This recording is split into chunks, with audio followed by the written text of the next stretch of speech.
Hey everyone, I'm Alice with WTI and I have this curly hair cream. It's from Afro and I honestly love it. I've been searching for a product that works for my hair for a long time, and this one knows how to handle it. It's very smooth and defines each curly very well. I usually divide my hair into small sections, comb it, and use a little because it's enough for me. I like that no matter how I use it, whether one by one or all together like I did today, it's worked for me. This cream is quite thick.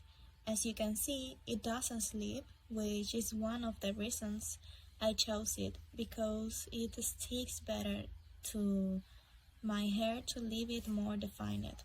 You can see the difference between using the cream and leaving it without it. Obviously, I prefer to use it. And yes, it leaves my hair exactly how I like it. So it's a very good option for me. And this is my point of view.